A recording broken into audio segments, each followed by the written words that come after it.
Hey, what's up everyone? This is isantiago, and in today's video, we'll be going over a track in the style of the artist Baynk.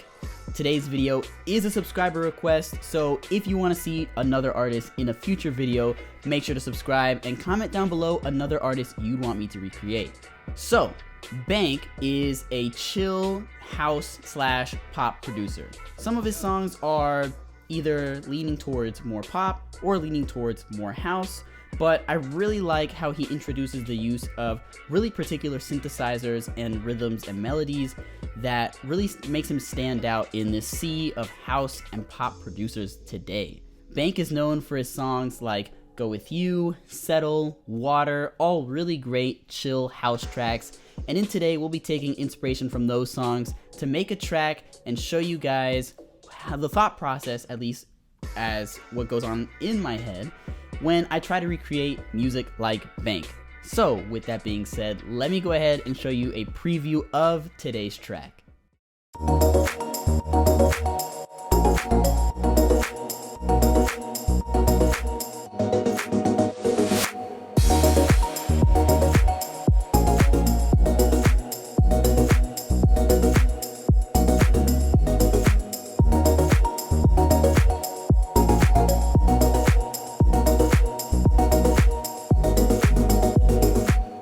Alright, so when looking at this track here, I think the way I thought about first making it was setting an arrangement similar to pop music. So as you see right up here in our markers, we have an intro, we have a verse, a build slash pre-chorus, and a drop slash chorus. You can use those terms interchangeably when you're going from pop or from EDM. If you're leaning more towards pop, I'd use, phrases like pre-chorus and chorus. If you're more towards EDM, you can use build and drop. But for the sake of this video, I use both just to simplify things a bit. In terms of how I'm going to show you guys each section, I'm going to go section by section, so intro, verse, build, and drop, and show you the thought process behind each one. So let's go ahead and look at the intro. Alright, so starting off with the intro, the first thing I went and did was started off with a chord progression. One of the really cool things that Baynk likes to do to add interest to his chord progressions is the use of 7th chords and extended chords. As you can see here, we start off with an E flat minor chord, but what makes it interesting is that we've gone ahead and added a D flat, so that's 7. And we actually didn't arrange it as E flat, G flat, B flat, D flat. As you can see here, we're actually starting, our bass note is an E flat, but we start with a B flat, D flat, E flat, then a G flat, and then another B flat. So we really extend that chord, and the use of multiple notes and different voicings really give each chord a really cool character. We also have notes that carry on from different chords. As you can see, this B flat right here keeps going throughout the progression, which causes some really cool conflicts with different notes. Like right here, we have a B flat and we have a B natural, which on its own would sound kind of funky, but together with this chord, it sounds really, really good, and it adds interest throughout the progression. So let me go ahead and play that for you so you guys can hear what it sounds like.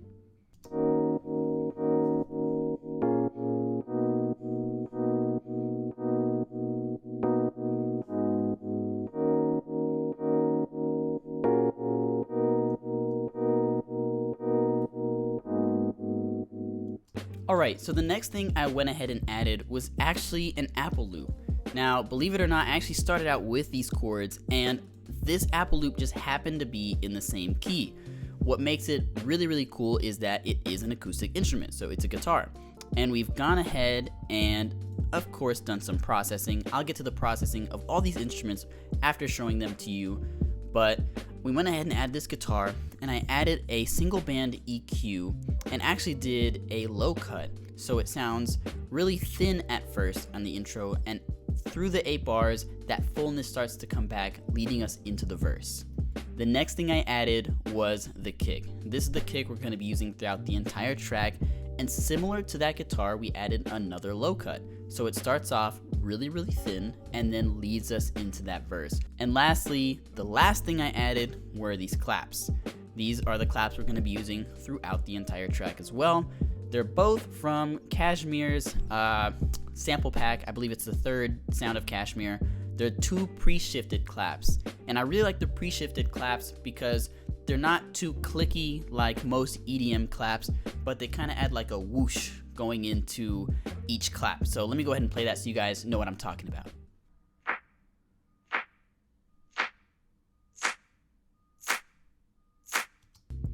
And as you heard, we have another single band EQ. This one's actually a high cut, so opposite to the guitar and the kick. So it's taking away the high frequency, making it sound muffled, and then it starts to come back going into the verse. Alright, so in terms of the processing, let's go ahead and start with this piano.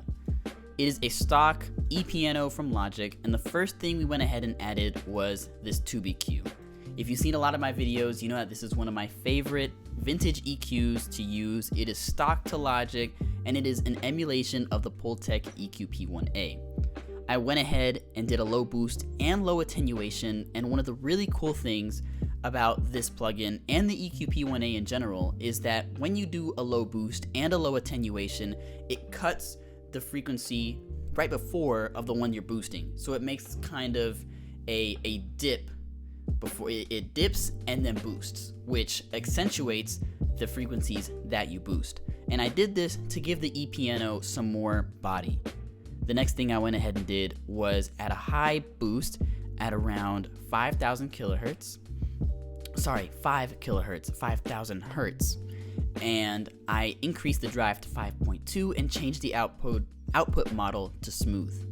The next thing I did was added a compressor. This compressor has a 2-to-1 ratio, a threshold of -12 dB, a pretty fast attack of 5 milliseconds, and a release of 100 milliseconds. The makeup gain also has 5 dB, and it really just glues this piano together. I have another EQ. I actually just boosted the low and low mids and cut the ultra low as well. And lastly, we have some kickstart for some sidechain to duck this instrument to the kick. Moving on to the guitar, we have this EQ. I am boosting up from around like 1 to 2K-ish and then rolling off, just boosting up there for about 5 dB just to give it a lot of high-end frequency, and I cut the ultra low end. We have yet again another tube EQ.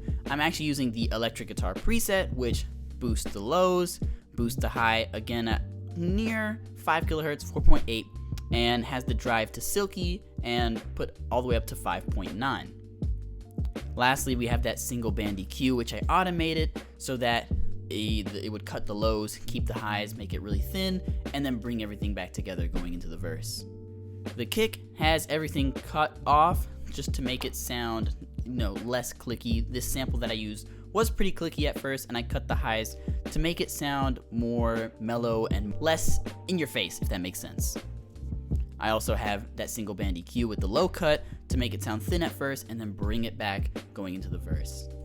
Alright, so moving on to the verse, we're actually keeping a lot of the same elements as before. We've got the claps, we've got the kick, the guitar, and the chords. The only thing that we're adding is this bass line right here, which sounds like this.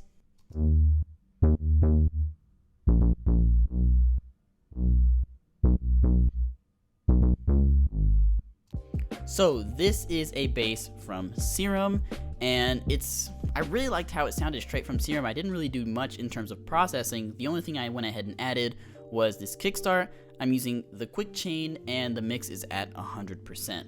I really like the groove to it as well. It complements the chords, and that's about the only thing I added going into the verse. Leading up into the build and the pre-chorus, we actually have these 2 transitions. These are tambourine transitions from Cashmere's Volume 3 Sound of Cashmere sample pack, and they work really good in bringing in these next elements that I'm going to show you. So the first thing we add in terms of the build and the pre-chorus is these chords. These chords are from Serum, and it's again from Mo Falk's Serum preset bank. This is called Stir Up, and I changed the oscillator beat just to a basic sine wave. I have a filter that's MG Low 18. I changed the LFO1 to look like this, and the rate is at 1/16, which makes it sound like this. and gives it a really cool 16th note rhythm. And what I did was I wrote in the same chords as before, chopped them up, syncopated them a little bit, and they sound like this.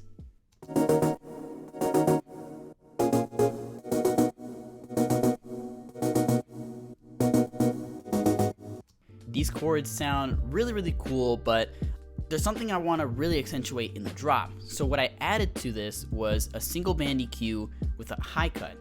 If we hit A on the keyboard, we can open up our automation window, and you see that I slowly bring it in using that high cut, and right as it gets into the drop, it is at the full frequency range of the synthesizer is playing through. But it really creates a cool effect that's perfect for a build-up or a pre-chorus. Next, there is these two mallets. One is like a mallet, the other is a piano, but they're two presets from Serum, and they will create our lead. So what I did was I used the MIDI from the chords before, but I added an arpeggiator. So if you go over here and you select, there's actually a MIDI effects plugin called Arpeggiator, which is stock to Logic. I opened that up and I changed the rate to 1/16. I selected this little hand right here, which this is like the note order selector, so you can have the notes going up, notes going down, notes going up then down, whatever this is, random notes, whatever. But I chose this hand. I think it sounds really cool. It automates all of the MIDI notes to, arpeggiate. I set it on variation 2, set the octave range to 1, and here's what both of those synthesizers sound like.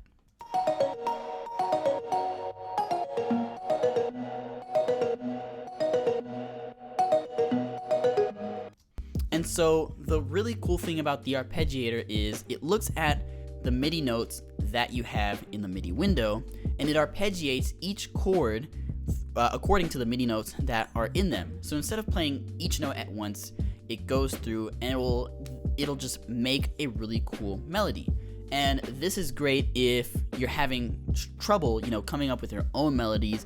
Using arpeggiators, messing with the parameters of the arpeggiators will, over time you can find really cool patterns that maybe you just couldn't come up with. And this actually worked really well in this track. The last and most simple thing that I added to the build was this tambourine loop, again from Cashmere, and it starts to add a lot of groove and rhythm to the overall build and pre-chorus. Now, as we move into the drop/chorus, we have all of the elements from before playing all at once to give us a full sound. So we have the chords from before, but this time, if you open up the automation window, all the frequencies from that synth are coming through. We're not using a high cut. We have the bass from before. We have the two lead synthesizers from before, the kick. We added a crash cymbal, which is stock from Logic. I'm using the modern 909 drum kit from Logic's stock sampler. And then we have the claps from before, the tambourines from before, and actually going into the drop, we have these two short sweeps from Cashmere sample pack, which sound like this. And the really cool thing about those is that it builds that tension right before the drop, gives you about a beat of silence, and then the drop comes back in, which really makes the drop more powerful than if I had all the things playing right up until the drop. And then the last thing I added was the simple exhaust that has kickstart on it, which sounds like this. And what that does is just add more presence to the hit of the drop and add some of that background noise that'll make the drop sound really full. Alright, and that's gonna be it for this video. I hope that this helped you get an idea for how Baynk makes his music and some techniques you can incorporate to make your music similar to his, or take some ideas from his music or his style to add into yours. I really enjoyed making this, and if there's another artist you guys want to see, comment down below. I'm really excited to make more videos like this, and I'm just happy to be back on the platform. It has been a while since I've been able to upload this consistently, but getting to do it again is really amazing, and I'm looking forward to the videos in the future. So, with that being said, here's the final result, and I am so excited to see you guys in the next one.